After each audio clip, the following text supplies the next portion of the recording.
네, 나라살면연구소 정창수입니다.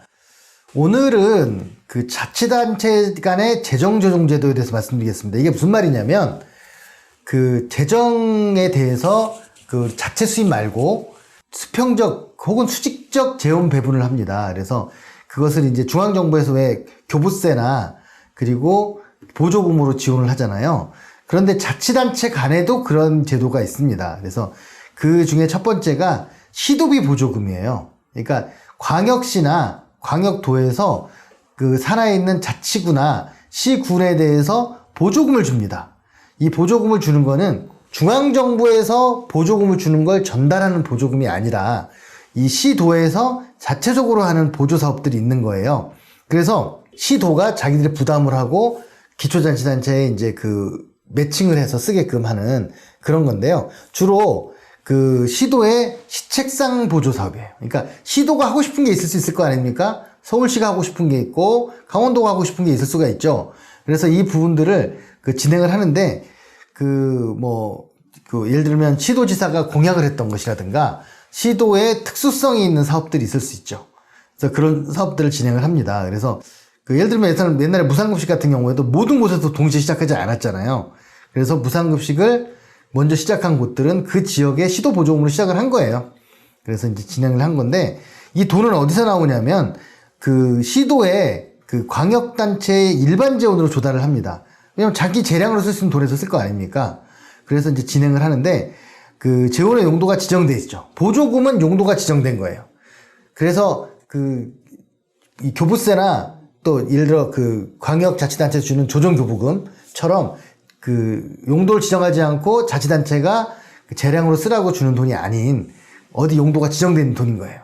예를 들면 제가 최근에 보니까 충남에서 그 출산을 장려하기 위해서 그 아동 그 수당을 준 거예요. 그래서 예를 들면 월 10만 원씩 20만 원씩 주는데 그거에 대해서 우리 광역이 50을 부담할 테니 기초가 50을 부담해라 하는 이런 식의 사업들이에요. 그래서 굉장히 의미 있는 사업들도 많이 있습니다. 다만 또 그중에 모두 좋은 건 아니고요. 그냥 자기들 광역에서 10%만 부담하고 90을 너네가 부담해 하는 식으로 기초자치단체의 재정 부담을 너무 좀 많이 지우는 그런 사업들도 있기 때문에 하나하나 따로따로 놓고 판단을 좀 케이스별로 판단을 해야 합니다. 그래서 이런 부분에 대해서는 기초가 판단해서 거부할 수도 있고 그래야 되는데 사실 우리나라의 그 또 기초자치단체들은 그걸 거부를 못해요. 저는 근데 그게 관행 때문에 그런 것도 있지만 또 한편으로는 또 이 부단체장들 문제도 있습니다. 부단체장들이 또 광역에서 이제 파견돼 와서 부단체장을 하거든요. 그러다 보니까 자기가 다시 광역에 돌아갈 생각을 하면 평가에서 자롭지 않기 때문에 그러다 보니까 좀 무리가 되지만 본인은 예를 들면 특정한 곳을 얘기하긴 뭐하지만 예를 들면 충남의 천안입니다. 천안시 부시장은 충남도에서 파견돼 왔기 때문에 아무래도 천안의 입장보다는 충남도 입장을 더 생각할 경우가 있겠죠. 그래서 그런 부분도 한번 같이 고려를 해 보셨으면 좋겠습니다. 그리고 다만 이 시도비 보조금은 그 국고보조 사업에 대한 광역 기초단체 간 부담 비율 이런 그 부담률을 조례에 정하게 돼 있는데 그걸 적용해서 산정을 합니다. 그래서 이 시도 시척 사업에 대한 순수 시도비 보조금은 그 지원 사업별로 예산의 범위 내에서 자율적으로 결정해서 진행을 합니다. 그래서 이 부분들은 한번 각각의 시도의 광역시와 광역도의 보조금에 관련된 그 조례를 좀 참고해서 보시면 그 보조금의 조례가 어떻게 돼 있는가를 판단을 하셔야 되는데 이게 기초에서 이거를 바꾸기가 쉽지 않아요. 그래서 광역의회에 계신 분들이 이 시군에 대한 그 보조 그리고 광역시에 있는 광역의회에 있는 분들이 그 자치구에 대한 보조율을 좀 보고 이거에 대한 판단을 좀 하실 필요가 있어요. 행정이 일방적으로 하는 게 아니라 그 조례도 의회에서 결정을 하기 때문입니다. 생각보다 광역의회의 권한이 좀 큰 게 많이 있습니다. 대표적인 게 뭐가 있냐면 기초의회에 그 선거구를 정하는 거를 광역에서 해요. 그러니까 굉장히 큰 의미를 지니죠. 그래서 그럴 때 조금 자기 정당만의 입장이 아니라 좀 더 기초의회의 입장을 좀 생각해서 좀 결정해 줄 필요가 있습니다. 예를 들면 2인 선거구가 아니라 3인 선거구나 4인 선거구면 훨씬 다채로운 정당에 사람 들어올 수가 많이 있겠죠. 근데 아주 약간 좀 제가 또 부정적인 부분들은 그 광역의회 분들이 양당이 집중돼 있다 보니까 2명 2인 선곡으로 바꾸는 경우가 많이 있다고 합니다.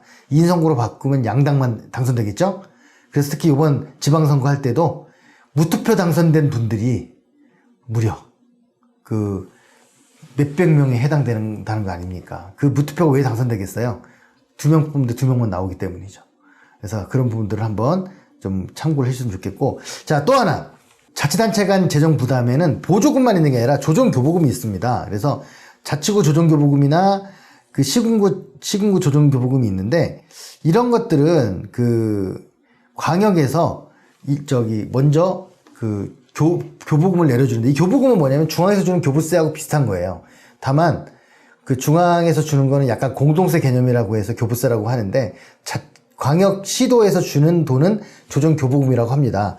근데 이제 그게 조례로 정해놔요. 그래서 예를 들면 보통세 몇 %를 조정교부로 준다 이렇게 되어 있는데, 그 서울은 22.6인데 부산은 23이고 광주는 23.9. 광주가 제일 많아요. 23.9예요.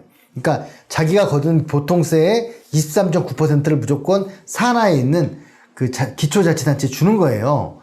그러면 어떻게 그러면 산하에 있는 자치단체는 세입을 정하냐면, 자기가 자체 세입이 있을 거 아닙니까? 자체 세입에다가 광역에서 주는 조정교부금을 포함을 시켜서 채워요. 그리고 나서 나머지 돈을, 부족한 돈을 중앙정부의 지방재정교부세로 채웁니다.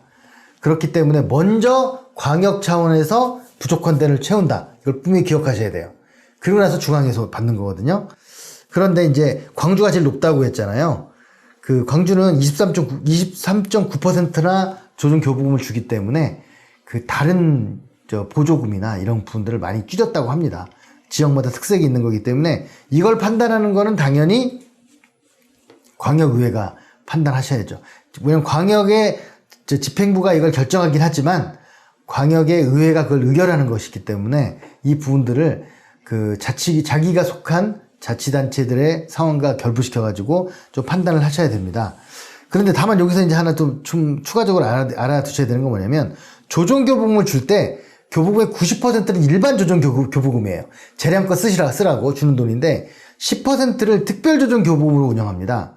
이게 중앙정부에서 주는 그 지방재정교부세의 그 5%를 그 특별 교부세로 주는 것처럼 광역은 10%의 특별조정교부금으로 해서 그 일반 자치구의 여러 시책사업이나 이런 부분들을 좀 채워주고 약간 형평을 맞춰주려고 해요. 근데 문제는 이것도 계속 되다 보니까 어떤 문제가 발생하냐면 순서대로 준다는 거죠.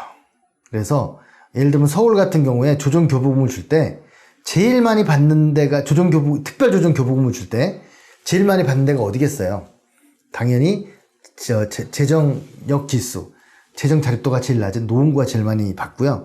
제일 적게 받는 곳은 당연히 자립도가 높은 강남구겠죠. 이게 일반 재정교부금 받는 거랑 별 차이가 없어요. 그래서 요즘은 이제 비판하는 게 뭐냐면, 그럴 거면 뭐하러 특별 재정교부금이라고 하느냐. 그냥 원래 주는 일반 재정교부금에다가 맞춰서 같이 포함시켜 주면 되는 거 아니냐라는 비판을 받고 있습니다. 그래서 저도 그렇게 생각을 좀 하는 편이고요. 근데 왜 특별하다고 생각해서 특별하다는 이름을 붙여주다 보니까 사람들이 그 돈은 마치 특별히 받는 거니까 조금은 좀 공짜라는 의식이 있어가지고, 그리고 또 정치인들, 구청장, 지방의회 의원, 국회의원, 그 시장들은 특별하게 준다고 하는 그런 생색을 좀 내기 위해서 존재하는 그런 경향성이 있습니다. 그래서 이런 것들을 좀 고려해서 보시면 됩니다. 그러니까 정리해서 말씀드리면, 자치단체 간 그 재정조정제도, 그러니까 조금 자치단체 재정조정제도는 자치단체의 재정을 조금 형평을 맞춰주려고 하는 건데, 그러다 보니 두 가지 방식이 있다. 하나는 보조금으로 해서 맞춰주는 방식이 있고, 하나는 조정교부금을 통해서 맞춰주는 방식이 있다. 그래서 이 두 가지를 통해서 형평을 맞춰줍니다. 그러다 보니까 예를 들면 서울시 같은 경우에는 예전에 그 상위 5개 구와 하위 5개 구 재정 형편이 격차가 16배나 됐었어요. 오세훈 시장 초기까지는. 근데 이제 오세훈 시장 때 뭘 했냐면, 이 조정교부금하고 그 교부세로, 보조금으로만 안 되겠다 싶어서 서울 같은 경우 더 특별하게 뭘 하냐면, 그 공동세, 분재산세라는 게 있습니다. 그 서울의 자치구들의 재산세를 모두 반씩 다 걷어가지고 n분의 1을 한 거예요. 그랬더니 16대 1이 6대 1로 줄었어요. 그리고 나서 박원순 시장 때 이 조정교부금을 좀 더 늘려준 거예요. 그전에는 95%만 채워줬었는데 100%를 채워주다 보니까 6대 1이 4대 1까지 줄었습니다. 지금 격차가. 그래서 많이 좀 나아진 거죠. 지방도 격차들이 많이 있는데요. 광역마다도 격차가 많이 있어요. 예를 들면 그 경상남도의 창원과 저 시골에 있는 구는 굉장히 격차가 클 거 아닙니까? 그런 부분들을 곧 좀 조정해 주는 게 바로 이 조정교부금과 이 보조금, 시군 보조금의 어떤 역할이다. 그렇게 이해하시면 되겠습니다. 네, 오늘은 그 자치단체 간 재정주동 제도에 대해서 말씀드렸습니다. 마치겠습니다.